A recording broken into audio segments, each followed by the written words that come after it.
Rolling to rock. We are rolling to rock.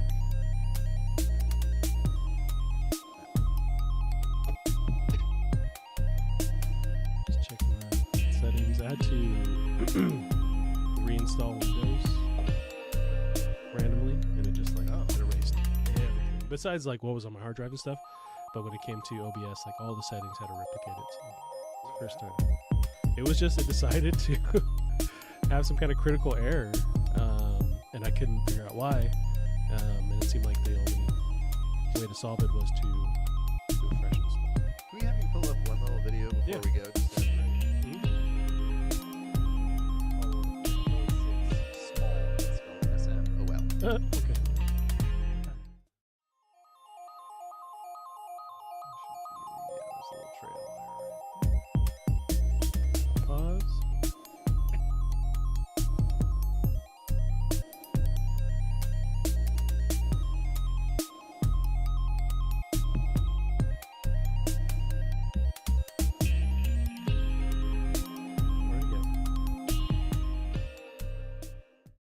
What is up, everyone? Welcome to the Plastic Cards Podcast, the show where we break down the video game news of the week, or once a month, or once a year, whenever we feel like it.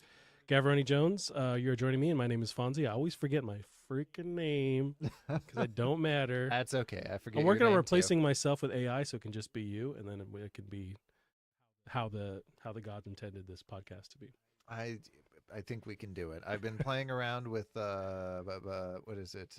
Microsoft Sidekick or whatever. Is that the? Yeah, they have their own. Everybody has their own AI now. Mr. Beast has his AI. Yeah. Mr. Who? Mr. Beast has his own AI. I'm sure. Christ. How can I spend my money faster? But yep, we're joining again, Gavin. How have you been? I've been good. You know, it's last week was Next Fest, or I guess the tail end of Next Fest. Yeah, the Steam Next Fest demos. Yeah. Yeah, we gotta try some good stuff. How about yourself? I don't know if you got in there. I've been well. I just with the demos that we played. I think I just recently jumped into Pacific Drive. There wasn't the robots. As you were saying it, I was also coming up with Rim. But other than that, like we played those demos and they were all awesome. But yeah. But as far as playing things, I've just Death Stranding. I've still been playing it for the past 2 weeks. That's the joint. I put like 40 hours at this point. Into into the replay. Okay. I'm loving it. I didn't expect to love it as much the second time around, but for some reason watching that, we talked about it last time we met, watching that just crazy balls to the wall trailer. Right. I was just reminded how much I fucking love that game. I just always hated the ending. And this time around, I hate it even more. It's so dumb, but the game is just awesome. It's man, I can't recommend it enough. But I'm in the mood right now where I want to zone out, and not really zone out because you have to pay attention. Like you have to basically balance the entire time you're playing. It's like you have to balance what you're physically balance these packages that you're holding or when you're driving, but it's just really satisfying. So I guess the question for you then is, how excited are you for Baby Steps?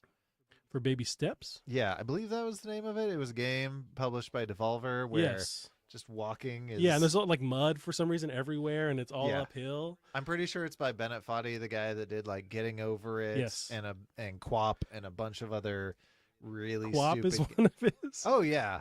I'm It's the sound that I make. You haven't seen Quap? No, I'm gonna look that up first. I'm assuming Q. No, I think we just play Quap at the end of this. I think you need to experience. Is it a Flash game? How do I download it? Well, it is a web game, but yeah. So I think that's how we end the stream today with some Quap. You need to know, and no peeking. Okay. It's But the one you're talking about is a game that I feel like I've seen footage randomly for a while now. Yes. I don't know when this thing is, but what was the remind me of the title? Baby Steps. I think. Because some of the PlayStation Direct stuff they've been promoting it. Yeah. So I'm hoping this is something that comes out soon. This thicky boy, and I do wonder if they made him so thick to possibly help with the physics and make it easier for him to walk. What do you mean by that? Like I don't know very much about what kind of physics they're doing or how it handles like center of mass, or if this is like largely faked, but like could some extra weight back there That's true. help?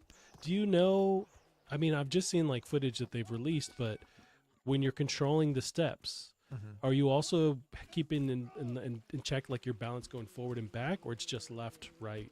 Is it your knees in play too? Like, how complicated is it? This is an excellent question. But we I can don't know. tell you, I can tell you in QWOP, the answer is very much yes. Okay, but gotcha. no clue. So we're hyped for this then. Yeah, this is one I've seen. It's like so weird. I'm absolutely down for this. If you could integrate, because with Death Stranding, we're talking about that. I was gonna say last week, just now. Death Stranding integrated a bunch of like Half-Life stuff and Cyberpunk stuff. I want to see it like a Death Stranding outfit in this game. Yeah, they had some kind of deal with various people where they just threw in like there's like a crab. What's the Half-Life crab? Head crab. Head crab. There's just a mask or like a helmet you could have. You those think like that thing has an official name that's just not head crab? And I think head crab has got to be. Maybe in the lore there's some kind of like proper name for it. Right. But yes, this is awesome.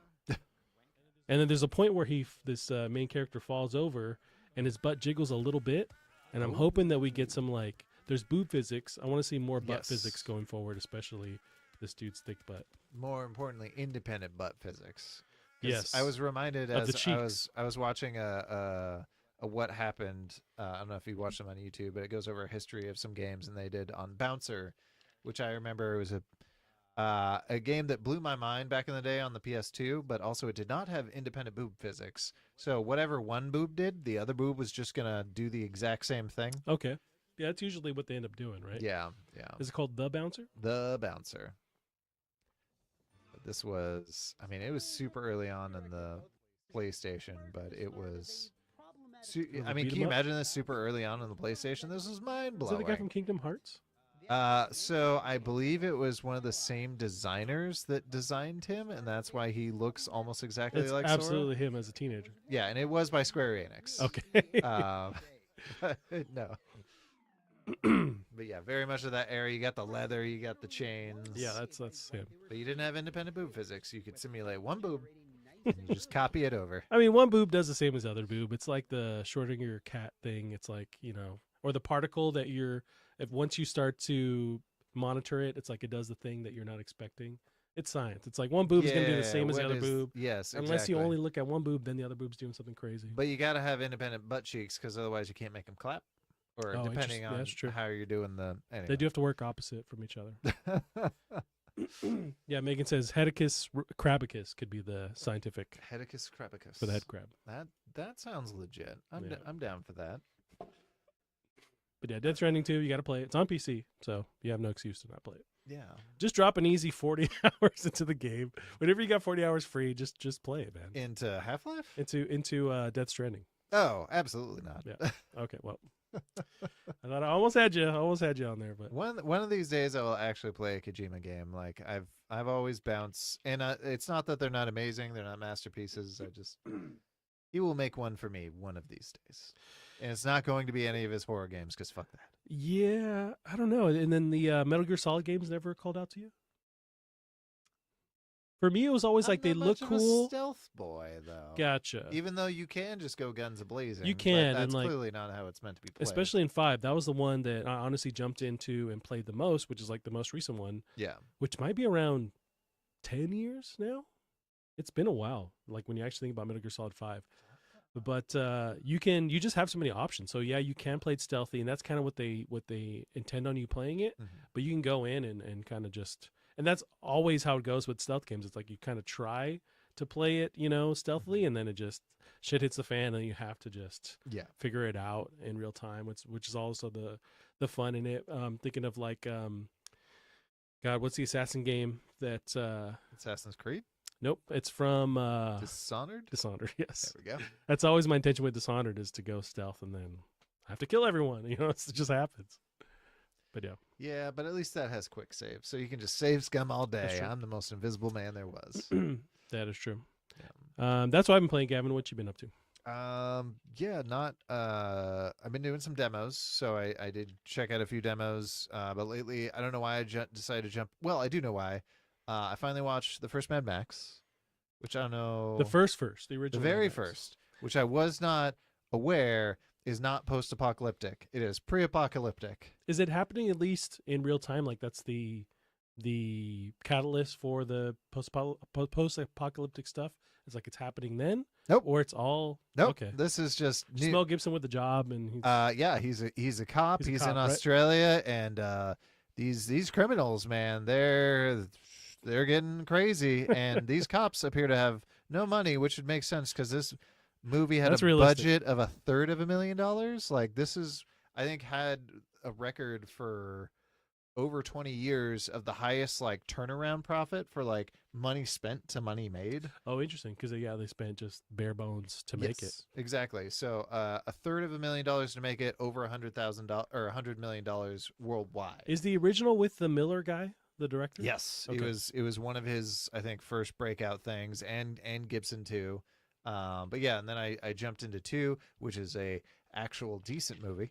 And they gave him a budget, I imagine. Yes, they gave him a budget, and it's fun. So I've started playing Mad Max the game, and it's kind of dope. Yeah, I have it too. It's like I just never. But I'm an idiot where if there's too many, and we'll talk about Pacific Drive at some point, if there's too many mechanics that they start to throw at you, I kind of go like, I just start resisting, and I go, no, and I just back out. There's a way, because of my delicate brain, you have to like subtly start to add components to it where I don't even know or think about it anymore. It's just happening. And this definitely does that. It's like tutorial, and it just keeps, I mean, it's cool that it has all these systems, but it is a lot. And I'm hoping maybe it'll stop tutorialing here in a minute. It also they're still going with the tutorials and like another component. I'm probably only 3 hours in, but it's also like hammering you with like, it loves to take control out of your hands. Like, oh, I want to go refill this container. Move the camera around. We're going to do this. Like, I'd love it if it were closer to, a lot of it. Like Grand Theft Auto doesn't take control away from you very much at all and move the camera and do this stuff. But although there's times where they do, but it's like story driven stuff.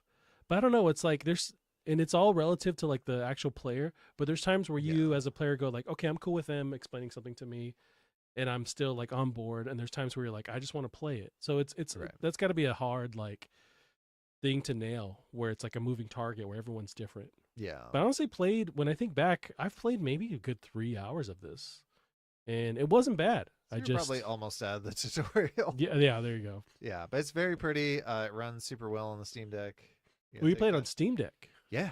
Interesting. Yeah, it runs super well on the Steam Deck. It's also really freaky. There was a mission I was at where, the big storm in Fury Road that happens, they had to drive through, and it's like lightning, and there's giant shit. Like, so that happened, and that was super cool. So like, I was in cover. I'm like, well, I gotta progress, so I moved around, and then like a bumper flew out of nowhere and just smacked me across. Were you road. on the car? No, I was outside. I was in like a thingy, and that was awesome. I loved that moment. But yeah, the car is very cool. It's interesting that the car has the same controls as you do. So if you want to sprint, it's still right trigger. If you want to melee, it's whatever. I don't have an Xbox controller in front of me, but it's X. Okay. And then the direction, if you want to do your shotgun, it's both in both. So it's interesting that making an extent of your body. But yeah, and then I played some Wave Race 64 on Nintendo, whatever Nintendo's Game Pass is, out of nowhere. Did you rent it and it's the 1997 or Yes, something? exactly. Okay. That was the first time I 64 What did you play this on? On whatever the Nintendo's expansion pass is. Oh, for the Nintendo Online. Yeah, this game, I remember as a kid loving this game, and I got through the campaign, and holy fuck, this game is brutal. Like, these waves do not care that you're trying to take a corner. They will bump you up into the air, and you'll miss all the little slalom points. And it's pretty fucking brutal. And I'm playing on easy. We're looking at footage now. I don't know if this is some kind of PC, upgrade shenanigans going on, but the waves, the actual, texture, or like, whoa, what the fuck? I didn't know you could do that. The waves just look nuts. Yeah. And is this how it actually looked when we played it? So it is just blurrier. The one thing that there's a really cool behind the scenes on this, and the thing that if I tell you how it works, you're not going to be able to unsee it, is see how the waves aren't very far from the camera? Child labor that causes the wave? Exactly. No, the wave, it's not an actual wave simulation. The waves are, it's very pre-recorded, so different areas have different intensities, and so it's always going to be the same. But they don't pop up until they're like a few yards in front of you. Okay. So when you actually watch them go, you'll see just the whole thing spark. But it really works with the illusion on the N64, and it looks amazing. So they're playing with how you see it, but like you can count on that bump always being there when you hit that point, wherever it is. Or at least that kind of like, let's say, sine wave to be in that particular area okay. when you get there is always going to be. But like I think of like some kind of ATV game where you're on like a mud course. It's like, are those bumps always there? Or they just like make sure they put them there right before you get there? I mean, in this case, because what they're doing with the wave, but now you can really see how the water, it's not very far in front of you with the waves. That's true. And if you make them like peak high enough, then you can't see what's ahead of you, so it kind of plays with the illusion. Right. But yeah, I still, man, it's hard to control, but it's fun to try. But what made you want to play this? I don't know. I was like, this would be a good game before bed. Like, this would be real chill. It is not chill. Yeah. You have to be going full speed if you want to get to actual full speed, which is this max power thing in the bottom right. And the CPUs, even on easy, will pass your ass and not let you get back in front of them. So I don't know. And there's environmental stuff in your way. There's not like shells you can throw or whatever. That's the other thing. There's cool environmental stuff. There's like weather effects. There's one area that's on a lake that starts off like it's the cool one because it has the least waves. It's very chill. But it starts off foggy. Yeah. And then it clears out. Or there's one where the tide goes down and you could go under stuff. Oh, okay. Like it's really creative. Like it's amazing what they did for the 64. Was there anything before Wave Race was Wave Race a franchise that we know of, or it's like it started on the 64? Was there a Super Nintendo version of this that we know of? Oh boy! Or this is like we built this for 64. Trying to remember, it is possible that the Game Boy. There's like Excite Bike, I think of, which is an older, property. It is possible that the Game Boy, black and white Game Boy version of Wave Race came out first. I think the 64 version came out first. Gotcha. I just wonder if this is like I don't remember it being like a franchise is already a big thing, and then this is on 64. Yeah. I just think of Wave Race 64. Well, and the GameCube one kind of killed it because despite the fact that it had like ridiculously good like physics, it had like 4 courses. So that was just not for a full $60 GameCube game. That's a lot. But yeah, aside from this, which highly recommend, go out and try it. Just let demos. I think I still have the Nintendo online thing because it's like $2 or whatever a month. I think I have the month thing, so I still own it. The only thing that sucks is the expansion pass to get the Game Boy Advance and the 64. You have to pay a little bit more. Oh, okay. But my buddy just put a whole bunch of people on his family plan. So nice. I am mooching off of that. Throw me on there. I can be an adopted cousin. Now, do you think so are they up to 64 and not GameCube yet, right? No, and that was a rumor for the thing tomorrow, but I don't think it's going to happen. Because there's a Nintendo Direct. But now, do you think if they were to go, okay, we're going to throw some GameCube games on there, are we going to also increase the price, like with every iteration? I would just guess the GameCube games straight up aren't free. Okay. Like the rest of them have been. Like they're going to charge per a la carte kind of thing. That would be my assumption. But that way they can start building on people's, like Phil Spencer said with the Xbox, this is one of the levels. Ooh. No, is it not? Now, if you hit these left, right, or that's just telling you go left, go right? Yeah, exactly. Okay. Sort of a slalom. This is one. So previous lap, that might not have been available to go under, but also it's still tricky because you got all those poles. Gotcha. So. Okay. Yeah. But yeah, just doing some demos for Next Fest. Did you have anything? I know you played the Indica demo. I did for like a split second. You solved a couple of puzzles based on where you told me you got. I don't know. I was hanging around with. You got chased by a wolf. I don't remember that. You would have. I know you start the game off. You're on a bike, like a steampunk bike for some reason. Which did you notice? Like that the bike was making the 8-bit noises. No, I was playing in the living room. So I took the computer over there, which is probably how I fried whatever I did in my computer in the first place, because I was unplugging and plugging back in. Yeah. But I couldn't hear everything because I just didn't have it turned up all the way. But so no, I didn't notice there was like 8-bit sounds out of the retro steampunk bike that this nun has. Yeah, it had like a steam motor, and I'm like, why is it playing 8-bit music? And then I stopped moving, and it stopped, and I realized it was that. But it's got that weird like video game aesthetic where. Yeah. you'll get points, and it doesn't tell you what the points No, are I remember. for. Yeah, I remember seeing that, and they're really taking that Yeah. that whole idea just to the max, where it's just like all this weird video game shit is happening. Yeah. At the same time, this story's happening that seems like it's a period piece almost. And then yeah, I had to drag this piece of shit around. And it's like this. I don't like this guy. I know he's gonna betray me or whatever. He's Right. talking nonsense the whole time. Well, it sounds like he's not betray. He's holding you captive. Oh, I didn't know that. So Why yeah, don't I get on my steampunk bike and fly away? This guy has, he's not going anywhere. You got to he's give him injections. Like, But why do I care? yeah, it's. I don't know. Do you think when the final thing you might be able to push forward? I know you said Yeah. you were having trouble with some of the demos this week because you were on cold meds. Oh. I don't know if that would have affected this one. This was one of the games, and I was playing this Uh-huh. in Pacific Drive Uh-huh. when I was just tripping balls off of cold medicine, and I intentionally took too much because I'm just a weirdo. But I put this game on, and I'm just like, I know it's supposed to be weird, and I'm playing it, and I was on board. It's just it got to the point where later in this demo, it starts to change or like mess with like phasing out the world you're in. So like Right. this church basically would like shift, and you have to. I could see that was a puzzle itself, Right. but I couldn't quite figure it out. And I'm barely remembering like who am I and where my hands go and what are buttons, and so I just kind of couldn't proceed further. Okay. But I was on board with this because it's just so weird. And I've seen the trailers where it's just like we talked about, Death Stranding. I love this kind of stuff that's so weird and wacky, and I want to keep playing it. Yeah. I want to see more. It's very weird. I think one thing that they very clearly did on purpose, but it killed me, is like, the points that you get, you don't know what the points are for, and it's like, oh, here's your skill tree where you just find more ways of getting points. And you almost get to whatever's at the end of the points trail, and then the demo ends. Okay. And I'm just But I could see that following through the whole game where it's like these don't do anything or go anywhere. It's that'd be just amazing. some kind of I would love meta that. critique on the whole thing. Yeah.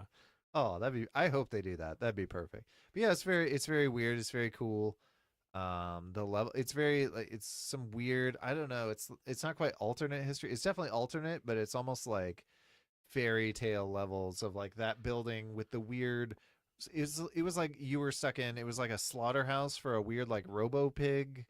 And I don't know if you remember, just to get to that, I think you had to climb up this like staircase that just like goes and goes and goes, and it's so weird. This is the wrong game to play to also be on pain meds or whatever, because I don't remember, and I can't remember if I'm dreaming half of this stuff up. Yeah. But this is the game that will make you think, did I imagine this? So I remember this kind of stuff. I was in this little area. Yeah. And gorgeous game too. Like, yeah, and it's really funny because pretty. it's like there's times where it's like really, really gorgeous, and other times it's like, oh, this is like a Half-Life 2 mod or whatever. Yeah. It just kind of shifts back and forth between that, but it looks really good overall. So this is where the dog would have been. Sorry, not a wolf, a dog. Oh, I just kept running. Yes, I do remember this part. Yeah. Yeah. And you get on your little motorbike and like Pee-wee, and you just sail off. No, you lose your motorbike here. Oh. Unless you found a way to keep it. In my fan fiction, we had the bike still. In your fan. But this wolf freaks me out because he kind of teleports around in like a later section. Yeah, and just the light from the eyes. Yeah, I could see Yeah. that. Be absolutely terrifying. It's freaky. Yeah, but there was that, and then Pacific Drive. I don't know if we want to jump into that. And I think you played more of it, but what are your overall intentions? I guess before we jump into that. Oh, okay. Do I have another audio playing? No, I don't. Okay.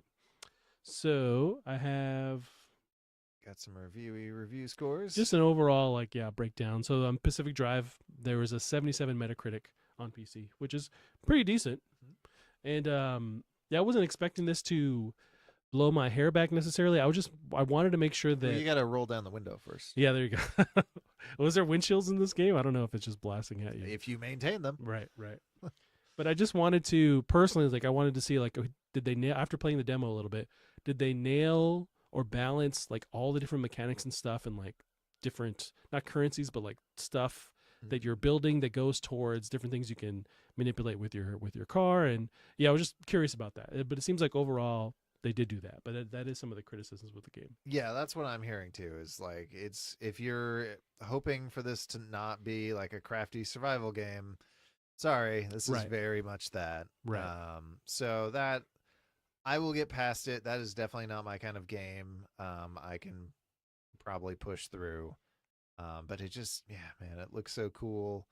Yeah, and I go back and forth where the crafting stuff, if the gameplay loop is fun enough, then that does keep me going. Like, would say Right. like a Minecraft or God, I'm trying to think of like the Forest a little bit I've played of. Oh, you did where play the Yeah, but Forest. that's the One or that's the two? worst. The first one. Okay. That's the worst example because it's like Is it? I didn't really stay on long enough for Okay. that.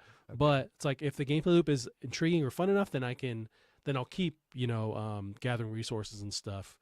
And this one already has me with the concept where it's like I do want to upgrade my little car. What is it? Is like a what's a proper name for it? It's one of those ones where if like you weren't Not a asking me that Vanderbeek. question, then I would know what it is. Vanderschmoot. It's like a 70s, you know, apparatus. It's Winnebago? Nope, that's not. Well, we're getting there. it's a car. It's a car.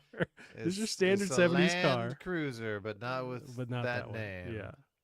It's like I like this idea, and Yep. it seems like it wants you to stay in the car, except for when you're scavenging for stuff. Which you are constantly. Yeah. Did you get that far in the demo where you actually got out in the car? I was at one point they let me go, out into the next area that is not walled off or that is walled off. Right. But as soon as I start finding these basically enemies, like there's one, it looks like a flying little UFO, Oh yeah, and it will just grab your car and just like throw it around. fucking yoink ya. Yeah. And I was angry. I'm just like yelling at this guy. I was like, hey, I don't know. That seems bad. Don't do that. Yeah. And it kept doing it. But and then just like floating, glowing, things I could tell that were not my friends. Yeah. But yeah, beyond that, then it was nice to go and scavenge stuff. But also, when I think of Death Stranding, for some reason, you are experiencing this world, venturing out in this world, and I was thinking of this game with just like something to transition to. But with Death Stranding, they leave you alone enough sometimes to like let you catch your breath. Yep. And I fear that with this game, where it's just like the elements are always against you. Where it's like, when do I feel safe? Like driving around for a second or whatever. Right. And from what I heard in reviews, the big thing is like, yeah, for the most part, it's as hard as you want it to be. But if you really want to progress, you're gonna have to kind of take some risks and maybe push yourself, get your car ready, and go out and do something a little more challenging. Which that's exciting. I'm a giant wuss, right? So I'll probably be like, oh, what have I? Okay. And there's no, you don't have like a weapon of any kind, right? You're just like, your car is the whole thing. So you have to be defensive or what have you, but you can't like attack anything, right? Yeah, not that I know of, but I don't know. We'll find out in 2 days, I suppose. Yeah, is it Thursday when it launches? But I'm also super excited because I have the whole weekend to play it. Right. So I'm gonna go to town on this game. But yeah, just there's so much scavenging and like it's very slow and arduous. Just like give me my Fortnite pickaxe and let it all just vacuum into my backpack. Right. Don't make me. Yeah, in some games it's just getting over that hump of knowing what to do, and then you kind of feel comfortable rinsing, repeating the whole like scavenging part, where it's like, okay, I know I'm looking for this component. I know roughly what gets me that, so I'm going here. I know how to kind of survive or avoid the things I need to avoid. I think it's just getting over that to where then you feel like, okay, I'm going back and I'm venturing for stuff and I'm coming back to home base. Yeah. That seems cool to me. I just want to get to that point. And I don't know if there's a story per se, because there's the beginning part, but I just don't know if as you're playing that unfolds a story or if there's just always weird stuff constantly and you're just trying to keep this Winnebago. Nope, I already said that. What's the name of this 70s vehicle? Boy, I cannot remember. Whitesnake? What's the What's a very 70s well-known name? Yeah, dang it, I cannot think of the car. Uh, It's not Winnebago, right? We've established that's like an RV. RV. Okay. Yeah. I tried to prep. Mini That's Cooper. one thing that bugs me is their little cable there goes through trees. So you'd think like, oh, it's gonna wrap around the tree. I'm safe, and no, you're not. I tried to prep a little bit for this because I'm so excited, and I hear it's kind of like Outer Wilds meets Subnautica. So I tried playing a little bit of Subnautica to prep when I was playing that on my Steam Deck, and I tell you what. that game too scary. Like it's not even. I've never played it. It's not even that scary, but like you're in the middle of this ocean, and it just says, "Hey, go like find stuff and craft." And by the way, you don't have a fucking map, and underwater, vision is very low. So good luck finding the thing you just found 20 seconds ago, but had to return to base, and you're gonna have to go back out because your storage is tiny. It's first person, right? Yeah, first person the whole way, which it's very immersive. But these guys also Unknown Worlds. It's very interesting with them because they tried like their previous game was one of my favorites of all time called Natural Selection. Yeah, which is a RTS / first person shooter. It was team based and it was super cool. And then their new game is like a minis like tabletop game that was just digital. Like it's interesting how these guys are just doing whatever they want to make a bunch of different style of games. Yeah. Now this already, and I know I've seen footage of this game, but I have whatever that phobia is with the ocean. Okay. Where I just nope the fuck out. And this is all underwater in the ocean with monsters, legit. Actually, what I imagine is in there. This is what's in this game. Yeah. And I don't think you have a good way of fighting them. I could be wrong. Yeah, but it's fantastic. Yeah, so just deal with it. It's fine. And you were not, as far as like the spookiness or the mechanic stuff, because are you juggling a lot of mechanics that you know of compared to like Pacific Drive, or this is just like you wanted to go into something that was similar? It's just similar in kind of concept. Gotcha. Yeah, go out, get the thing, go back. Everything's to base, trying to hurt craft you. Some stuff. Yeah. But I don't know. But it is gorgeous, and especially with like Pacific Drive, that world reminds me of like a Half-Life, just like a weird freaking thing. Really? So I think that's what also keeps me wanting to play it, or keeps that loop going. Is like I want to see what's out there because it's super weird. Station Wagon. Yeah, but even that kind of sounds. I think Station Wagon is. Yeah, it's a station wagon. Okay. Station I feel like Winnebago's involved in there. I'm not letting that go. Yeah. Again, we'll transition to some of the new stuff. So Pacific Drive we're both super excited for. I don't know if I want to see how the PS5 version unfolds, because some of the reviews said that it was a little like frame ratey and not right there, but it seems like PC it's going to work. It surprises me because it is a really good looking game, but it's not doing anything too crazy. Yeah, and it was like pushsquare.com I watched their review, and they're like, even the load times on PS5 aren't the best. So it's like maybe it's just like an optimization issue. Maybe the first day or two there's an update, and then it's it's back to normal. Yeah. But I just wonder, and then or do I get on PC? So I'm just kind of waiting to see how that works. I mean, you got the 40 whatever. You might as well do it on PC. Yeah, but I like the PS5. It's in the living room. I don't have to do anything. All right. But yeah, I probably shouldn't have built a PC again, because it's like you have to honk it over to the living room and blah blah blah. We're just gonna get you a long HDMI cable and call it. I bought one, and it didn't work. Oh. I bought one that's like there's special HDMI cords that are thin, so you can kind of bend it around stuff. And I was like, okay, I'm gonna do that. Plug it over here, bend it, and like have it always around various corners, so I can just leave the cord there, because there's like really thin HDMI cords, but it wouldn't carry a signal for whatever reason. So yeah, but I have thought about it. I could get just like a standard super 20-foot long one. I'm gonna trip over it. I'm gonna die, so I'm avoiding that. Yeah. But again, we'll get into our video game news here. So Komori is a game. So this is from the game dev Unseen, which is Ukumi Nakamura. If you remember her from the E3 conference, she was doing the she's from super bubbly lady. Yes. Whose company did she even work for? So she was with Tango Gameworks. She was working on, and she has worked on The Evil Within. At that time, she was promoting Ghostwire Tokyo. She was the creative director. Right. She left midway through development, which I just looked that up recently. I don't know. She had a kid around the same time, so that might have been why. Anyway, she left. Gotcha. She's making her own studio, and there's a little snippet of some updates on what that game is going to look like, which I have. With her massive, ridiculously expensive studio. Did you ever see that tour of like? Yes, I remember. There's maybe Game Awards after that. They've talked about how somehow there's a lot of money that was poured into this. I don't know from who, but God, God bless her. But there's little snippets of gameplay in this trailer here on Twitter. It's a longer deep dive on the studio, but there's little snippets of gameplay and concept stuff. Interesting. But the little alpha stuff that they do show is pretty neat. So this is work in progress. whatchamacallit Overdrive. Sunset Overdrive. Yeah. In Japan, in Tokyo. I even think of like Spider-Man in Tokyo. Almost the same kind of like they're focusing on movement, on being flashy with it.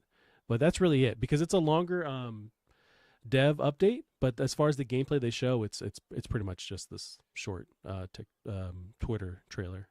I mean, I mentioned okay, so you got kind of another secret world, within our world, like Am Japanese I crazy, or folklore. is the character kind of stretching out a bit when they jump.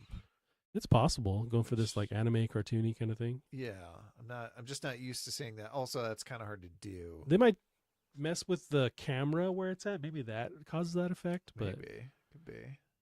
Yeah, so big open world. You're gonna be. like these dudes that you can kind of summon. How many attacks does this character have? I'm sure there's gonna be a ton. It's really neat. It's got like a crazy amount of style to it. Yeah. Oh, good for them. That's exciting. Very, very much giving me Sunset Overdrive vibes, but Yes. it's definitely different. But I wonder if, because I think about that game every once in a while, Sunset Overdrive. I wonder if maybe it's not the industry, but like if people will come around to that eventually. Like, oh, we kind of missed this game. It was really, really interesting and it fits. I would love to see like some kind of, not really an HD remake. It's already an HD, but like some kind of re-release of it just to give it some more life because that was a really cool game that really spawned what they did with Spider-Man, focusing on movement. So yeah, bring that back and maybe release it on other platforms because it was locked on Xbox One. It was a release or pretty close to launch. And I wonder if that's why, because probably people bought the Xbox when it came out. I tried playing it like maybe a year ago. It still holds up really well. Yeah. Like the intro's a little bit slow, which is kind of insane because that game's all about speed. Right. Yeah, same where I've played it, but not that I haven't spent that much time with it. So I'm in the same boat where it's like I need to give it another shake because it is really cool. Yeah. Well, that's cool. Yeah. So. A little update from her in her studio. Gavin got the Borderlands trailer. Yeah. Very, very short teaser anyway, because the trailer's out tomorrow? Or when's trailer is out the tomorrow. Actual trailer? Yes. Trailer's out tomorrow. We got a very short snippet, tiny bit teaser. This is Borderlands. And I don't know what you can gain from this little trailer here because it's really not much. It's really much. You do see the main Kate Blanchett playing whoever this character is with the red hair. What was she? She's, what do they call her? The Fire Queen or whatever. So she's the main character of the first one. I like that gun, which I don't think that gun was in the first one, but it's got the cool the revolving rotating barrel, which makes absolutely no sense, which is great. This game's not about making sense. Well, unless it's like shooting from the main base, but it'd have to time it with the barrel rotating to send it through. But I don't know how that. Well, part of that whole, my understanding, like the barrel isn't even for like cooling or anything. It's still like the whole mechanism with rotating all that and the way it feeds is just so it can feed faster and fire faster. This does remind me, not related at all, but there was the Nazi shooting game, Wolfenstein, the remake ones. I think it's the second one. There's a shotgun that has like 3 barrels, and the barrels rotate. It's like a machine gun shotgun or Gatling gun shotgun.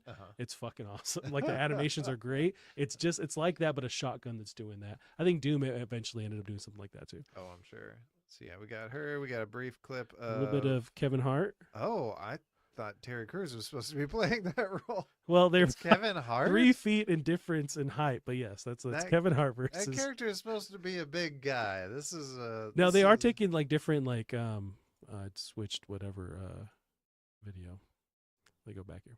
They are taking liberties with like the characters, right? Because like Kate Blanchett's character is older compared to like the younger person she's playing. Right. So it seems like they are playing with, I don't know who Kevin Hart's character is supposed to be. I forget his name. He's kind of like in every game there's sort of like kind of a boring's not the right word, but sort of like a boringly designed kind of middle of the ground like military dude. Character. Yeah. So his character's big thing is that he can throw out turrets, which I played him. I thought it was cool, but I also like turrets.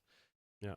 They always say that about you. This looks like a giant skag, which is a character in the enemy in the game. It's like think like if a coyote was also a reptile. Yeah. So they've got like this big unhinged jaw thing. Gotcha. But yeah, basically wild dogs. Um, Now, trailer. What does this make? Is this from the game too? yeah, no, Okay. absolutely. Gotcha. Uh, Although that does, I'm shooting the shit, but like the game intro is always burned into my mind. The first Borderlands, I think even the second, never played the third. Yeah. But the way they mix the music, and it's like KG Elephant is in one of them. I think the original. As far as the intro song that they're playing, kind of introducing you to the world. it is not. It's either the sequel they did, Cage the Elephant, or it's another, or they vice versa. Probably the sequel. Anyways, like the way they play with that, it's very cinematic. So I want to see how it lends to like, are they going to play with that with the beginning intro to the movie, and also tie back to that. I'm sure they will, and I think what's his name is pretty well attached to this production. Eli Roth, the director. Yeah. So I'm wondering here. It's been a while since I played, but I wonder if Jamie Lee Curtis is supposed to be playing Tannis. I don't know. Yeah, if I did any research. So she's kind of an unhinged scientist lady. So I believe that from the snippets of footage. Yeah, very interesting. Just how much older the cast is than the characters they're playing. Yeah. I don't know who the heck is playing. Is this not Tiny Tina? That's Tiny Tina. I Okay. don't know who's playing her. There we go. Doing some kind of backflip maneuver. Right. Into like dynamite, I would imagine. Is that someone? It's her thing. Now that's Krieg. Okay, I always remember this as just like a generic NPC that you shoot. Unless it is a generic NPC, but that's a very iconic thing with Borderlands is that character. I just didn't know that was a person. No, I think Krieg got added at the end of. I think he was added in 2, so maybe this isn't Krieg. Maybe this is just a generic bag. He just seems very built, whereas most of these guys are very, very scrawny. Yeah. And Krieg is big and gets in there. Gotcha. He's one of those I think he was one of those characters where the lower your health is, the more damage you do. So you really just get in there and kill everyone before your health drains. Okay. You have Claptrap. So Jack Black. Gad? Oh, it's Jack Black. Yeah, he's voicing that character. Okay. That much I know. Then you have a last bit with Kate Blanchett, and then that's it. Yeah. Everything looks very colorful, so that's good. This is a movie that I remember it being a thing when it was announced and when it was being shot, because it was being shot during the pandemic. Mm-hmm. It's been so long. I feel like 2019, 2020, and we're going on 4 years that this thing is going to come out. It's a hot minute. It's a long for a movie. And I remember also keeping up with the updates on this because I'm a big Bobby Lee fan, the comedian. We've got to see him in live a couple of times. He's awesome. So he's going to be in the movie. And I remember him talking. Really? Yeah. Amazing. He doesn't mention which character because I don't think he honestly fucking knows who he's playing. I'm guessing he's just some But he's a big gamer character. too. But Oh, really? yeah, and he talked about like because they went to like Romania, somewhere crazy to film a lot of his scenes. And there's like crazy chaotic like mass just like amount of people on screen for some of these battle sequences. Mm-hmm. And he just mentioned like how nuts it was filming it. But he had Eli Roth, the director, on his podcast maybe a month ago. But they couldn't talk about Borderlands because it was the strike happening. So they couldn't even promote. But that's why he had him on, because like they both were in the Eli Roth directed it. So that was frustrating because it's like, I want to know what's the update on this movie because it's been so long. But finally we get a trailer here. What has Eli Roth done? So there was a Thanksgiving, that snippet that was part of Grindhouse and stuff. Yeah. They finally made that a movie that just came out. Like I want to say last year. Okay. So he was working on that. Mm-hmm. And then Borderlands was the past 2 or 3 years that they've been filming that. Yeah. I know there was like pickup scenes or like reshoots. So it's like a whole ordeal getting this movie made. Oh, always a good sign historically. Yeah. Yes. So I know he's working on that. Borderlands for a while. So beyond that, it seems like he's been busy. I know he produces a bunch of stuff too. It's always like, Eli Roth is a part of whatever horror movie. It's like he's just giving notes or whatever. Gotcha. But yeah, this does remind me though. Speaking of video game movies, so a movie I watched last night out of nowhere called Dark City. You ever heard of this? That sounds familiar. It was probably around the time of The Matrix, I'm guessing, because that's kind of what the special effects look like and some of the lighting. But like I finally watched this, and I feel like this is probably the closest we're ever gonna get to like a BioShock movie. But very weird, kind of gaslight art style. Um, This is Dune. no, honestly, when I saw Ooh, The those Crow. guys, You had me at The Crow, man. well, that's why I did it because I knew about this movie and like after I finished Mad Max 2, it was like, hey, you want to watch The Crow? And I'm like, sure, but I should watch this Who first because recommended this? Some uh, stranger on the street, I or it don't was know. like your feed. Um, yeah, it just very looks like Bioshock, and it's got weird or like Bioshock 3 because it's got weird, twisty like buildings are coming out of the ground and shrinking back into the ground. Like Hmm. it's nuts. These guys, I thought Whoa. those guys were gonna be like somehow connected to the Hellraiser universe. Um, Is this based on a comic?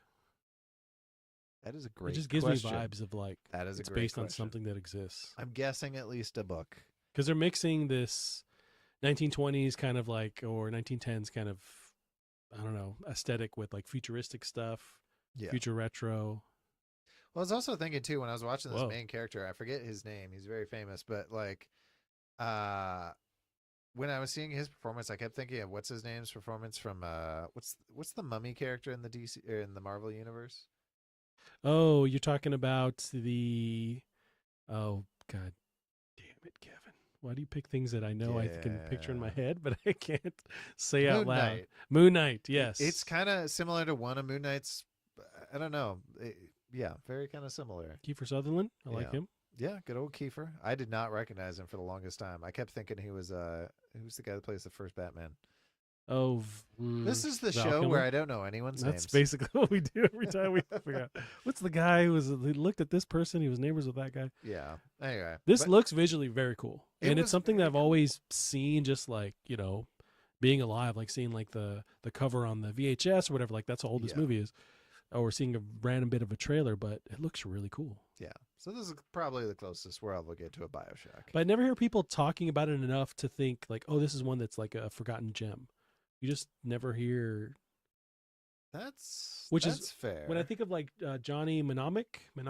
Oh man, that movie is That's what people terrible, always- and right. I love it. But people reference it like, hey, there's a lot of ideas that were kind of like plucked from this, for very sci-fi and stuff. But this is one that I just never hear people go back to. That's probably fair enough. But is it? And you did watch it? Yeah. Okay. So yeah. Anyway, random side tangent. Yeah. But it's kind of and it's got what's her name, Jennifer Connelly or Yeah, whatever she's her dope. name is. She's so dope. that don't hurt. I don't hear it all. Gavin, we can finish up our new stuff here. I would like to take a hot pee. How do you feel about that? A hot pea, go for Okay. the hottest of peas. Okay, we can just take.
Again, we're back. Post P, we are back. We got a lot of news, Gavin, to jump into. We do. Some of it's just Bread little and butter. updates on stuff. Helldivers 2. Man, just killing it apparently. Yeah. So last time we met, it was yet to release. We're kind of, very curious and interested in it. But Helldivers 2, some updates on it, reached a concurrent player peak of 409,000 players on Sunday. February 18th, which is just a couple days ago. Yeah. So that's nuts. It's been off the charts. So much so that like they have to limit the amount of people that can play per day, like as far as like the server capacity. Oh, jeez. It's crazy. Have you haven't played any at all, have you? I have not played, but like You been watching any footage? When I'm working from home, sometimes I'll listen to a stream, and this is taking over Twitch. This is all anyone is playing. I imagine. It is shocking just how gorgeous this game is. Yeah. But yeah, so I guess on PS5 it looks it runs really well. Have you? I know you've been kind of taken over by Death Stranding, but have you had a chance to kind of come back since launch? I did play. I played on the launch day, which was Thursday when it actually came out. Okay. And got to jump on with Callum. We nice. played a couple of games because at the time, so it was as expected. It was the servers were having issues that first day, right? But you're able to link up with people that are on your friends list, so you couldn't just join public games. People can join your public game, but you could link up with whoever's on your friends list. So we played together, and we had no problems jumping in on games together. Well, that's cool. And played a good amount. So he had played at least an hour or two before me. I jumped in, and he was able to kind of show me around, almost like with the different components and stuff you have to manage. But I really, really dug it. It's the game is just kicking your ass the whole time, but it gives you that. It's a perfect balance of giving you a little bit of hope and a little bit of like room when you need it to like catch your breath, to make you feel like you're doing something and you're standing on your own. It does a really good job of that, but you have to like pay attention to a lot of stuff that's going on because there's friendly fire. Right. There's just a million enemies, and anything can kill you and will kill you. You will die, but like you can be brought back. You can summon stuff to help you. The actual way you do summon stuff, whether it's like an ammo reload or like a special weapon, it's like a mini game in the top right corner where it's like you have to enter almost like a Mortal Kombat like sequence of buttons. Oh, for that, which is from the first game. Okay, and I know that. Yeah, that's really cool because it's so hectic, and it's not fun to do like in real time because it's like there's so many other things you're worrying about. You're already panicking. Yeah. Yes, but it's still fun. They really nailed that where it's like it's chaotic and it's like I got to do this, I got to run around, but it adds to the tension. As this guy just shoots his teammate. And that happens, yeah. Luckily, somehow me and Callum played. We didn't really kill each other a bunch. I think because we both knew, okay, that's a thing. Like, let's avoid each other, and like I know where he's gonna be at. But it does happen. You're doing the horror movie thing where the first thing you do is split up. Right. There was times with that because it's like I'm looking for something and he's looking around, and then we realize, oh shit, we're on other sides of the map. And oh, jeez, there's so many. Don't walk into those. There's so many environmental stuff that's trying to kill you. There's fall damage. Oh, reloading that's maybe my biggest issue. Not even an issue. It's just like having to retrain my brain with that game. Is it like a Gears of War style thing? No, not the special reload. It's just like I'm used to just or the commands for the what are they called? Gambits or whatever, your little tactical things? No, the issue with reloading is just that I'm used to every game ever where you shoot once, you can reload, and then you have your stock, all your bullets are still there. Oh, you're dropping all your bullets. Yeah, but when this, just like you would, if you were to remove a clip from your gun and load in another one, those bullets are gone. They're not there anymore. Yeah. So you have to remember, like, use your entire clip and then reload. So that's been my biggest problem with the game is just like relearning that because every other game is fine. Something that's surprised me from watching it is like how often like these tactical dives really save your life. Yeah. And like it feels very cinematic. It looks very cool. Although it takes a second to get back up, so it's like there's a give and take where it's like you can do that to get away from some of the crabs or enemies, and then other ones just come right back up, and you're taking your time getting back up again, and you just get rocked either way. Have you watched any sort of like tips or tricks videos on I have.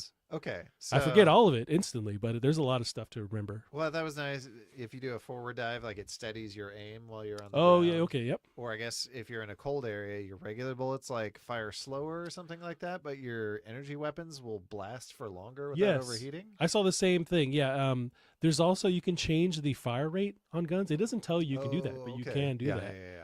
Or there's a full-blown first-person mode that you can do by clicking. Oh, wow. At least on PS5, you click one of the sticks, and you can change from third person to first person. That's really cool. I didn't know that until I saw some of those tips and tricks videos. I wonder if they'll continue to add more like little hidden mechanics as kind of time goes on with this. One thing I was curious about is it seemed like launch week, people were fighting bugs. Bugs. Mm-hmm. Last week, people are fighting robots. It's Robot Vietnam, yes. What's going on?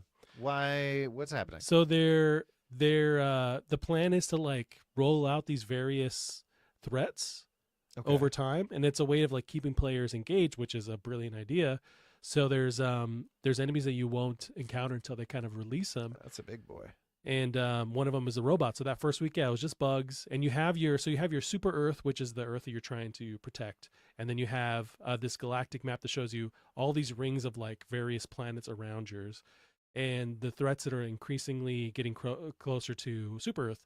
And they just showed you on one side of the map was the bugs. Now on the other side are these robots that are somewhere coming towards Earth. So you have to collectively, as players, like chip away at them to keep them at bay. Right. And that was a new thing they introduced. And the robots are no fucking joke. They just keep coming, and they're awesome. Some of them have like chainsaw blade arms and just like hot blade, sword arms. Sure. And there's just so many of them, and they'll shoot back at you too. It's kind of too much, but yeah, that's a new thing. So I'm really excited to see like what do they start to roll out as far as like new enemies or just new different planets that they'll allow you to jump onto. Right.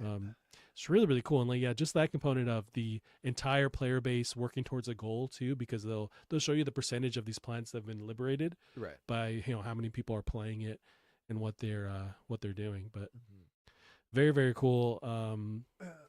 I did notice, so if you can play alone, you can play with 4 people as the max at the moment. Right. But the game does really scale with you. So it's like if you play alone, it's kind of like doable. Even with the robots, it's actually really hard. But when you add people on your crew, it gets exponentially harder. Nice. But it still is something it's still doable. It's just like they really don't, give you a pass. It's like it's hard no matter what. Okay. Now, did you feel at all like they have that community goal that you're trying to reach? Did you kind of feel like you were? Well, you can see like a percentage meter and stuff. Okay. Yeah, it's just like over when you're on your ship, and that is a big part of you're on your ship. You can engage with whatever mission you want to start with, so you can see overall what people are working on, and it does kind of incentivize you to see like what planet they're working on, what planet's closer to being taken over by whatever enemy. Okay. That does make you just as a player go like, oh, okay, I'm going to jump on that one because it's just like closer to being lost. And I haven't seen in real time if a planet is lost how that works, if it's no longer playable. But it does show you like the Helldivers progress versus the enemy's progress on a particular planet.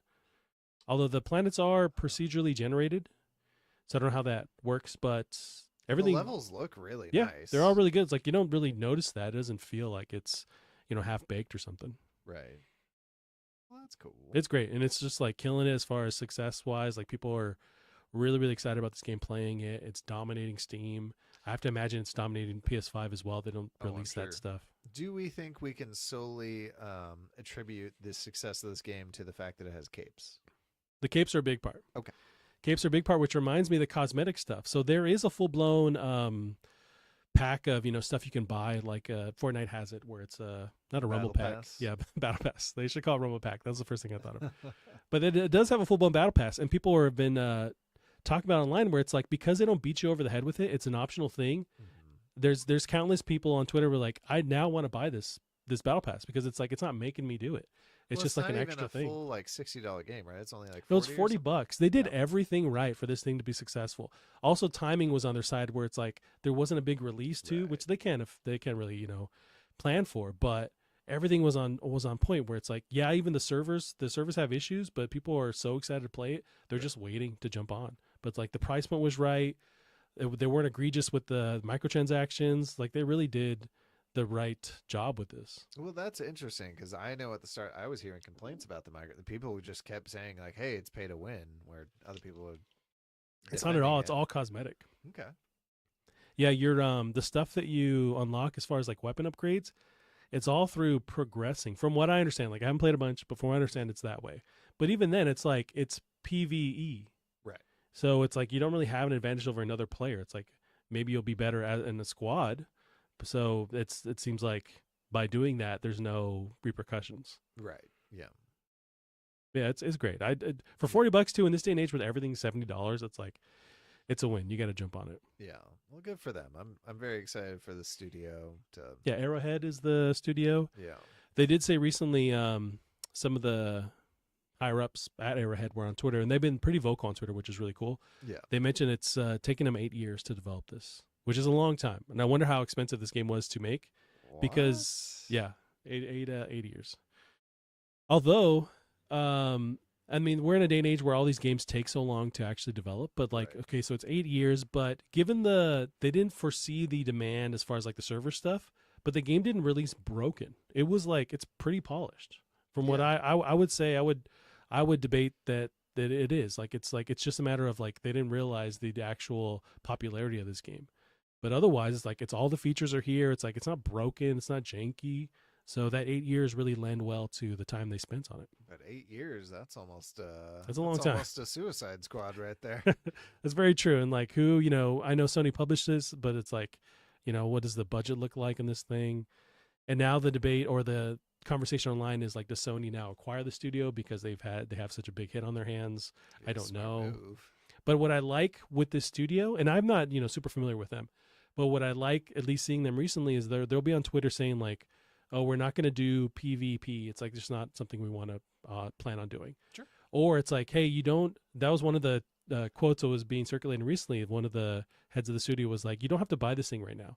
The servers are so overloaded. It's like, you can wait and then just like jump in later. Please wait is what he's saying. Right. Please wait. But it's like, then, big boy Sony comes in and acquires them. They're not able to be that vocal or that honest or like, right. Conversate with the community. It's like, they're just another, cog in the machine. So it's like, although they'd have more ability to work on the stuff they want to if they were required, they'd have a bigger just infrastructure. I like the fact that they're still feel like they're on their own kind of thing, right. And able to do what they want. So I don't know, but they're really, they're really talented studio. That's exciting. I'm super happy for them. Hopefully they can kind of keep this going. We'll see what bugs we're fighting next week, or what kind of, I don't know what they got up their sleeves. I don't know. And it's, I didn't play the first one, so I don't know what other enemies are already established that they could bring forward in this one. I don't remember enough of the first. I remember the bugs. I don't remember the automatons. Yeah, but the robots, automatons, are very scary. But that's been pretty big these past couple weeks, Gavin. Yeah. Jump to our next one here on the docket. I should have grabbed tea, and instead I grabbed whiskey and root beer for my throat. So that's been in theory, because whiskey has it kind of burns in that. You know what? I'm gonna go with your medical advice. In Absolutely, theory, it should work. If anything, just you got to make a hot toddy next. Yeah, I just don't like warm. I don't know if I've ever really tried warm whiskey or warm alcoholic drinks. I don't know if works in a hot toddy. Okay. Or an Irish coffee. Yeah, I haven't tried it. How would you throw it in the oven? How do you? Oh, I've never made it myself. I don't know. How do you make these warm? I don't know. Yeah. I don't know, Gavin. We'll see if I survive. But in the past couple weeks that we've met, we're on the heels of the big Xbox update. Big Xbox update. Yeah, there was them, really having seems like forced to talk about what their plans were with going multi-platform. Yeah. So we had an update, and it was in the form of a podcast. So we have the actual breakdown of some of the details here from that podcast. And I wrote big Xbox update could have been an email, because I thought overall there wasn't anything substantial from this. Agreed. Yeah. Which makes me angry, because it's like, you could have then just like sent a tweet right off the bat when people were like, hey, what's going on? And Phil Spencer goes, hey, you know what?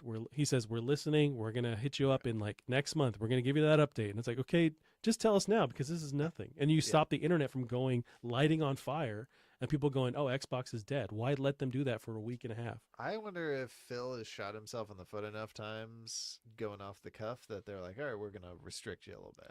It's interesting. I mean, and I've seen other people online break this down, where it's like, this is now a multi-trillion-dollar company. Right. They're not just going to make, knee-jerk reactions. Like, everything's planned out. Yeah. So me, behind my keyboard, it's like, it feels strange to me to wait that long, but there is strategic stuff happening. Right. Or the fact that like their stock prices went down a little bit when this happened. I feel like this wasn't even for the gamers. This is just to get your stock prices back up. It's I wonder the real world Illuminati stuff behind the scenes, but we'll see. So here's some of the breakdowns from their podcast update. So 4 Xbox games are going multi-platform. Mm-hmm. So Spencer declined to specify which games are going multi-platform, which I don't know fucking why, but implied it's 2 community-driven titles and 2 smaller games. and that Starfield and Indiana Jones and the Great Circle aren't included. So it's not those two. That was one of the big connections with the people, claiming that they had known what was going on. Now, after they said that, every outlet was basically like, yeah, it's these four. So they list them. Right. And it probably is those four, to be fair. Right. It's just like, for some reason, they want to be strategic with it. Now, Phil does mention like there's deals, promotions involved. So it's like there might be just like not legal stuff, but like, hey, we made agreements to whatever studios and whatever platforms to be like, we're going to announce this on this date. So even though it broke online, it's like we're going to stick to these times. Well, somebody pointed out like Xbox is technically one of the biggest publishers on both Nintendo and Sony. Now with the ABK, Activision Blizzard, yeah. Oh, no. Minecraft. Oh, really? Okay. Yeah. Minecraft too. Yeah, that's true. I forget about Minecraft. Yeah, because that's been multi-platform for a while, but people kind of don't remember or don't freak out as much when they talk about this kind of stuff. Right. But those four games, regardless, are Hi-Fi Rush, Pentiment, Sea of Thieves, and Grounded. Most likely. Most likely. If they're not, I will. And I think those would lend themselves well. It's not like these core. What are even core Xbox franchises anymore? But they're certainly not Halo. That's the thing. It's like the ones you think of are not dead, but we haven't seen anything for a while. Yeah. And I don't know if they care about it anymore. So they're in a state of flux. But, and I sound super negative, but I'm a big Xbox fan. It's just like frustration with, is there like a coup going on inside of them? Like, what is the plan going forward? Is there struggle? I don't know. Yeah, I don't know. I think you want more people for your live service games. Not that Grounded's really live service. They've also finished development on it. Unless they finished so they could work on updates here and there, though. The PS, I thought they were done with the updates. I thought they said, anyway. But yeah, Sea of Thieves, I assume is still making content. I don't know. There is various little there was like a Disney themed expansion or kind of cosmetic stuff. So they do add little tidbits of stuff to it for sure. Right. Yeah. No, like you said, this could have been an email. Could have been an email. Those are safe, properties to then transition over to multi-platform. It was just like people saying Starfield and Gears of War. And so for them if you threw these four out right off the bat, then that would have squashed that whole thing and then given them time to have their proper business update when they wanted to. I wonder if, I don't know. I'm surprised they're not putting Starfield out. But... Now that could be the plan eventually. Could be. It's just like right now, these are the four that they're sticking to. But I wouldn't doubt that is the plan. And I'm not even mad at that. They have to do something to sell some software. I think it's fine to wait a year, you know? That's what we did that's what we saw with the Bethesda deal, where a lot of these games, at least in the halfway or in between, you had what's the Tokyo game we were just talking about? And there's another one that's a time loop game that I wasn't so big on. You were fine on Deathloop. Those are two games that were both like locked in that transitional where they made that Bethesda deal announcement where they waited a year before they launched on Xbox, and they were PlayStation exclusives at the time. So I think waiting a year is fine. And then you bring that revenue back. That's fine to me. No. Now they also, I think, to soften the blow or the non-event, they announced Diablo 4 will come to Game Pass March 28th. That was part of that update, which is cool. Meanwhile, Last Epoch just launched which is now kind of turning into a Path of the Exile killer. With Path of the Exile was like a Diablo killer, so okay, interesting. Is my understanding. Gotcha. I'm not a big Diablo fan or no Diablo guy. Now they also announced Xbox is working on a next gen platform, which I didn't need to. They did. They did. I didn't need to hear this, but. So here's a quote. There's some exciting stuff coming out in hardware that we're going to share this holiday, and we're also invested in the next generation roadmap. What we're really focused on there is delivering the largest technical leap you will ever have seen in a hardware generation. Right. Which somebody was pointing out is like, he kind of has to say that. Like, you're not going to say like, oh, our next Pro model is worse than the current one, or it's okay. Yeah. It's just okay. It is weird, though, with that, because I was hearing some analysts saying that Sony's probably dropping their Pro model this year, which is still weird, because why? It's in our news, yep. But then, like, you got the Switch 2 possibly coming out, like, just going to be that much further behind. Maybe. A weird time.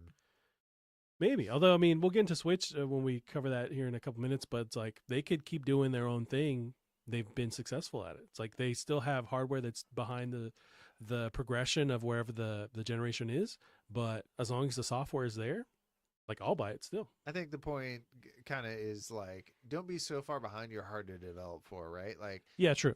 Remedy talked about it was hard to get. Although PS3 says hold my beer and then the cell chip.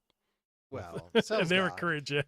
But you look at Remedy complaining about putting Alan Wake 2 on the Series S. Series S, or what was the other? Yeah, the Lariat Dev.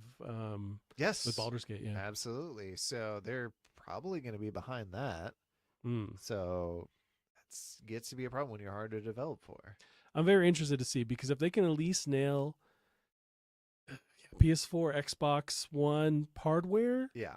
But if they're like behind the scenes, or not behind the scenes, but like under the hood, if it's really, open for devs to manipulate where they need to, right, then maybe that's still, positive. Because like, look at the Switch and how a lot of these PC games were able to be ported there. A lot of stuff was ported there that you think they would not run. Yeah. Apex Legends was on there. It's like, this stuff shouldn't on paper work, but it does. So maybe they do have a lot of these options for devs to like just tinker around. And but yeah, I mean, we'll see. That is one of the stories here. But with the closing up on Xbox, the next gen, or them claiming the next generation of Xbox is gonna be the biggest hardware leap. I've heard that stuff before. They've said that with the Xbox Series, with the Xbox One X. That was that mid-gen refresh. So I remember, and I bought that too, and I love that little console. But they were once they launched that, they were able to really drive that home in marketing, where it's like, this is the most powerful, home console. And it's like, it technically was, but then the PS4 is out, but then the games that release on each of them are on par with each other. So it's like, maybe you can claim that, but when these games actually come out, they're going to be the same. Like, look at the Xbox One X right now and the PS5. Like, those are on par with each other performance wise. And I still feel like this generational leap every generational leap seems like it's getting smaller and smaller and smaller. Yeah. That being said, like, when you talk about GPUs, like, you have a 40 series, I have a 30 series card in our computers. Yours is literally twice as powerful as mine. Literally twice. Is it twice or like a third? I don't know. It's like twice. So like some of these GPU jumps are getting huge. They're expensive though. Yeah. So yeah, I don't know. Yeah, I don't know if they need to focus on. I don't think the quality of the hardware is the issue with Xbox. Okay. I think it's the software. I think it's the games. Yeah. The Xbox One X is theoretically more powerful than the PS5, and it's a little honker machine. But it's like, what games are on there? There's nothing that's where I need to buy an Xbox Series X just to play it there. I thought it was Starfield, but it's like, it's still okay, locked at 30 frames or whatever. Right. It was a fine game, but it's just like, okay, when's the next big release that means I have to have this console?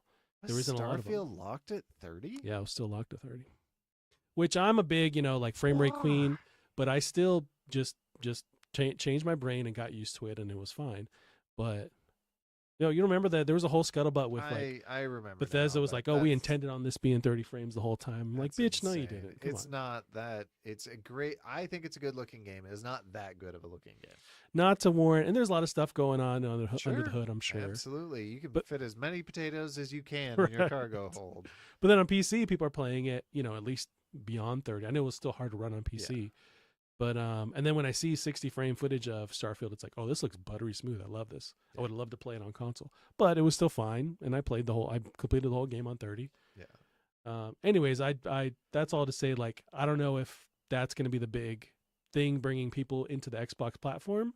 Is like, we have the best performing machine. I think of like, what was it, like the Sega generation where they kept releasing all these hardware iterations that compete with like Super Nintendo and eventually Nintendo 64, adding the Sega disc drive or the Sega Saturn.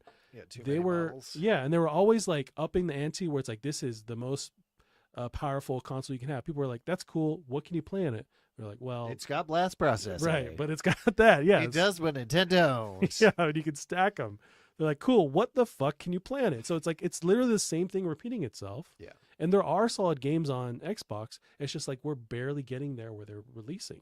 So I just have no, interest in looking at what the next gen platform is for Xbox. I just want to see these games come out and play them now. Well, I tell you what, it is a very good thing for Nintendo or for Microsoft then, because we got Sony who's just said, "Hey, we got no big games coming out this year." They did say that, which is nuts. Yeah, I pulled up the little update. So Sony mentioned that they see the PS5 entering the second half of its life cycle starting this year, and then they have no releases from major existing IPs until at least April 2025. Now, there's still third-party stuff and whatnot, but right. The big, God of War, Spider-Man stuff, nothing like that for the next year. Yeah, basically. I mean, everyone's been releasing just like, it seemed like the pandemic delayed everything until it all got released at once. Yeah. So we were spoiled last year. But also, so we got Microsoft doing this, we got Sony doing this. Then we got Nintendo, who we're pretty sure is about to run out of games for this year. It sounds like they were probably going to release the Switch this year, or the Switch 2. Yeah. And they got, they got a lot of games planned for the first half of this year. They got the Princess Peach coming out next month. They've announced a bunch of stuff for that. They're about to release the games that they're announcing tomorrow are also supposed to be for the first half of this year. Yep. We got Nintendo Direct. So this is a partner showcase. It's going to be announced for tomorrow, 6 a.m. So it's focused on Switch games coming to the first half of 2024, like you mentioned. It's publishing and development partner, so all like third party, I guess, second party stuff, which is cool. They're padding that part out. But then, so the rumors were we're going to get Switch 2 sooner than we thought. So originally rumored, this is from PCMag.com. You mean later than we thought? Later than we thought. But we thought it was sooner, but it was later, and then it was sooner, but it was later. Originally rumored to launch September of this year. Sources speaking with VGC.com, which is Video Game Chronicles, now say Nintendo is targeting a release in Q1 2025 as opposed to the September, so it can prep more games to launch alongside the revamped console. Now, one of those games could be Metroid Prime 4, which was announced in 2017, but is rumored to be on hold until the new console arrives. I assume, yeah. Now, the multiple outlets reported the day that story broke on the delay on the Switch 2, Nintendo stock dropped 5.8% in one day.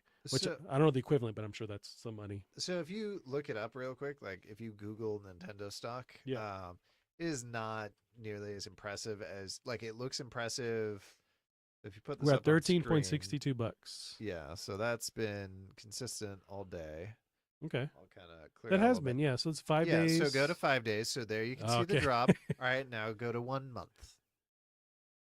Oh, so it was on a decline? That got a little more. No, it's February. Now go to 6 months.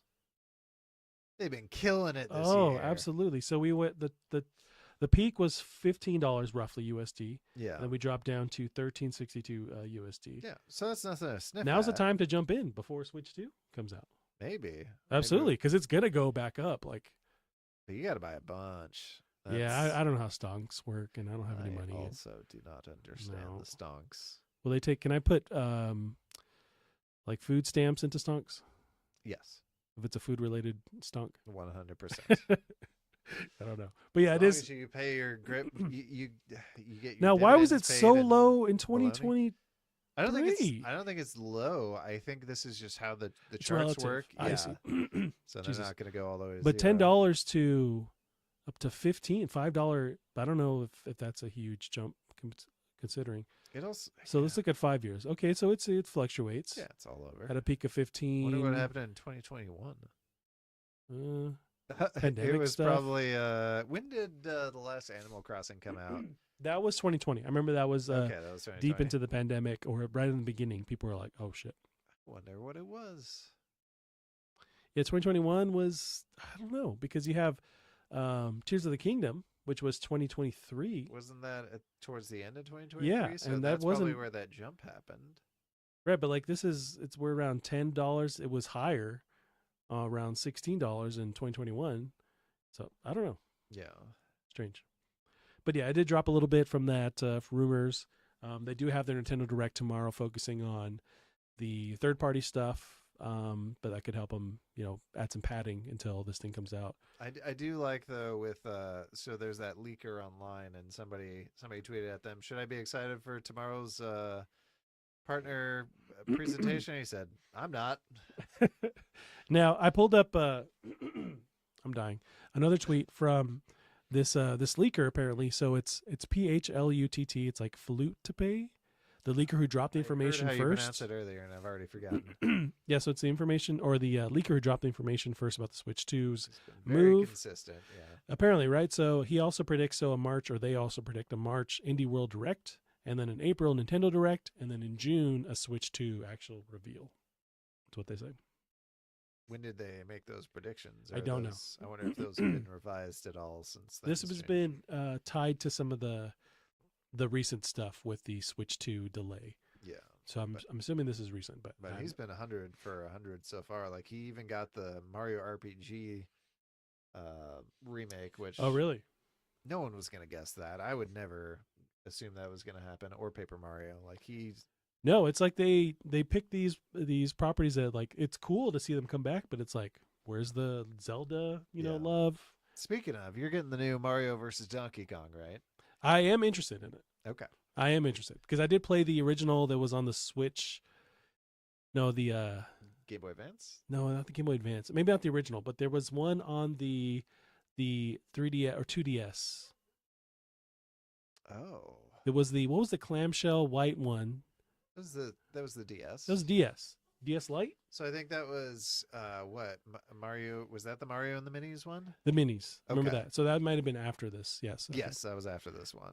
And I liked that. I didn't play a bunch of it, but well, you're like, I hear this one's better. It looks cool. I've seen I don't know if I watched And- reviews, but I watched gameplay of it. Well, I hear the main complaint is this sucker is full priced for Not a full price experience. 20-year-old Game Boy Advance game. I see. Yeah.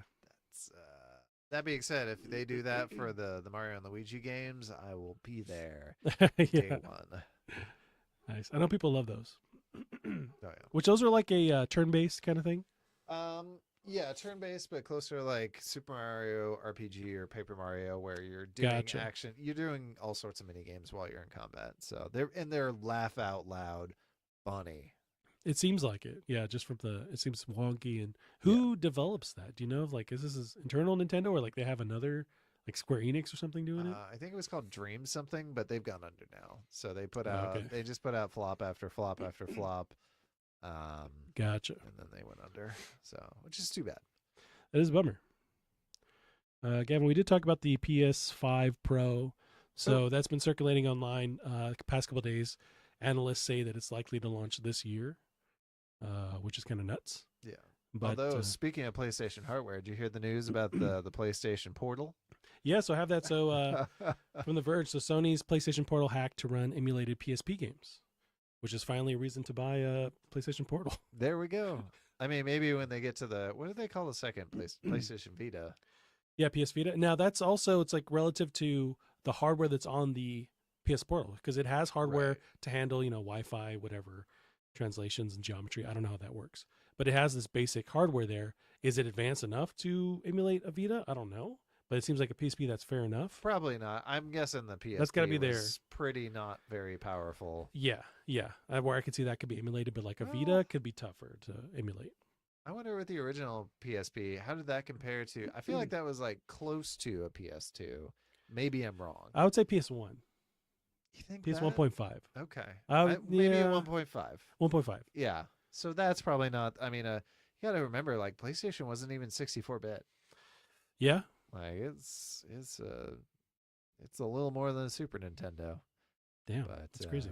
Well, that's probably over. But they're able to cheese more of the 3D than the other consoles at the time. I mean, you saw what the 3D looked like. It was wibbling Yeah. and wobbling all over the Like place. Virtua Fighter and stuff, yeah. Yeah, and then it would fall down. But and then you have the Vita, which as far as like hardware equivalent, it was sometimes PS3. It was sometimes The it was Vita? at least more PS2. I'm guessing the Vita was past the PS2 in terms of Yeah, quality. but it was pretty close to PS3 style gameplay, and then that at that time the PS4 was out. Yeah. But yeah, it's like they're always kind of like a generation behind ish. But yeah, that was a thing, and people are hacking this. Now, what I love is the emulator service. So it's two Google engineers that have managed to get this to work. Oh my god. Also, God bless the emulation community. They will put anything on literally anything. Oh yeah, they're the ones. They're doing God's work. But it's called the PPSSPP, or which I love to see. But that's the name of the PSP emulation software. Oh, that's amazing. Yeah, but I'm dying slowly, so we're gonna wrap this up. But I have Okay. one more here. So, Star Wars Mandalorian video game reportedly in the works at Respawn. It's from IGN. It's Respawn. Those are the Titanfall guys, right? Yep. So Insider Give Gaming, me that jetpack and wall running. absolutely, they would nail this. So they made the there's another Star Wars game Okay. that's really popular, third person action platforming Star Wars game. Are you talking about Eldons? No, what's the this guy's got cool hair. You're jumping around, you're a Jedi, but Respawn does that one too. I forgot that was Yes. them. Yeah. Yes, so they're already well versed in that world. But Insider Gaming reports Respawn's Mandalorian game, which in the early stages of development lets players control a Mandalorian bounty hunter during a time when the Empire is dominating the galaxy. Standard, Mandalorian stuff. No word on if it's first person, third person. I hope it's first. I would also very much hope that it's first. As for when the game is coming out, Insider Gaming reports it's still a year or two away at least. But yeah, that's exciting. And then watching the show, it's like, oh, this is basically a video game. It's like, so it lends itself well to a video game format. Yeah, especially the last season. I think this will be hopefully the game that Retro Studios wanted to make, because there was a point where Retro, they were going to make us, a Metroid game where it's like, oh, she's a bounty hunter, so she's going to go out, she's going to go on bounty, she's going to go to this planet and collect it. And then they pitched to Nintendo, and they're like, what? Samus wouldn't do that. Like, what are you talking about? She's a bounty hunter. Turns out they didn't know what that term meant. Oh my God. Because you're right. Like you're stuck on a planet. You're just kind of doing this stuff to eventually get off, but you don't have any missions or jobs that people are giving you. In one, you're in the military. Yeah, it has nothing to do with bounty hunting. So they just thought it was a rebel or rogue. It's a translation issue. I'm sure. Well, before we go, would you like to co-op? Yeah. How do I get this on my computer? Just Google co-op and we'll see if we can't get you How there. Do you spell that? Co-op? Q? It's Q.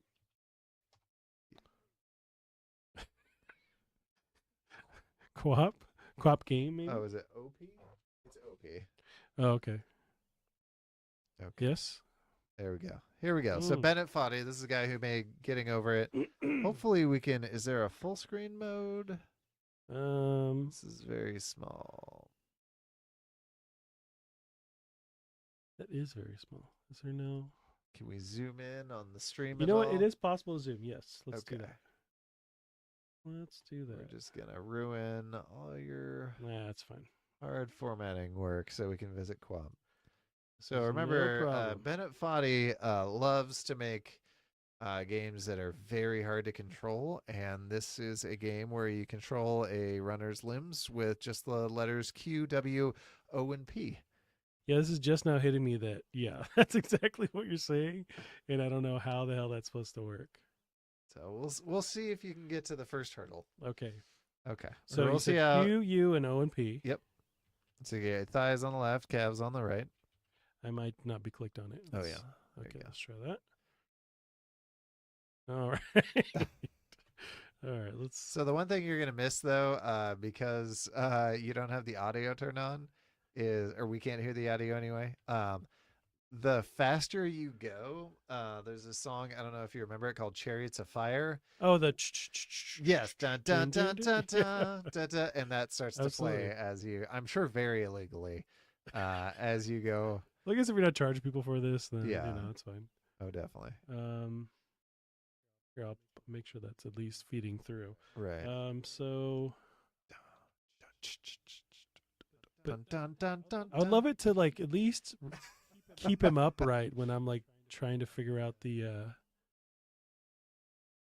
okay, I forgot calves were in play. Oh, it's Bennett Foddy. He doesn't give a fuck. I do love, I've seen some really good cosplays of this where it's just a person in the track outfit and then they just fling onto their back. So what do your thighs do and what do your calves do? How do you walk? There's that. I think you should leave one where he's in VR and it's basically the same. Okay, I'll have you try this. Okay. I haven't done it in a while. I will see. Oops. Here we go. I'll switch over to this thing. Let me back up. Quappy quap. When I was really good, I used to be able to run. That day is not today. Okay, you're at least on your toes. I know part of it is you can't let them settle. And I would walk. Try the other way. There we go. Nope. I think there is a slight rhythm to. You gotta alternate. Yeah, I would like a Just Dance version of this where you're trying to dance, but using these controls. Oops, I'm starting the wrong way. Okay, maybe it's this way. And the crunch sound of you dying. Oh, you're okay. Okay. Oh man, I literally used to be able to get him up. I'm gonna start playing this when I get home. What's another horrible configuration to play this? Like a Dance Dance Revolution pad or like Guitar Hero? I would not do that. Come on. So one strategy you can do. Hold on, let's see if I can get into it. This is how most people get far. Is they just sort of. Oh, just cheese it, just scoot. Yeah, you can just do the split scoot. No, don't go backwards, you bastard. I think if I could like see his thigh and calf like when they engage when I press the button. Oh, there it is. That's Hold what I on. was seeing. I think it'd make more sense. I got it. Nope, I don't got it. I don't got it. I'm like running in place. I am actively moonwalking. You're going backwards. Oh God. All right, so I think it's W, then shortly after O, and then Q, and then shortly after P. Okay, And yeah. I would walk like 500 miles. Believe it or not, there are hurdles on the track. Oh, you have to jump over stuff? Oh, you broke your leg too. In that I've definitely never, I don't know. I feel like I've gotten to the hurdles and then I just scoot the hurdles forward with me. Can you do a full backflip? Oh, I'm sure. Come on. Let's get going here. So what kills me is this guy's like me getting ready for the day. Oh, there we It's go. just I got way the he's skip like- going. Yeah. You got it. It's like a giraffe being born. Imagine the music playing right now. Dun dun dun dun dun dun dun. Fuck. Oh, but that was, you can see, you can kind of get to a slow-mo Everyone is a winner. sprint. But yeah, if anyone else goes to, so this is at Body.net. If you go to, Foddy.net, he's also got a bunch of other games like this. A lot of ones designed to actually make your fingers hurt while you play them. So he's, We need to integrate this into Death Stranding and make it full circle. well, I mean, that's clearly what whatchamacallit's going to be. So that's why I was excited when I saw that game was made by him. Alrighty, Gavin. Well, we'll end it for this week. They can find us online on Twitter at Plastic Art Pod. Gavin, if you'll tell the beautiful people out there, good night. Have a good night.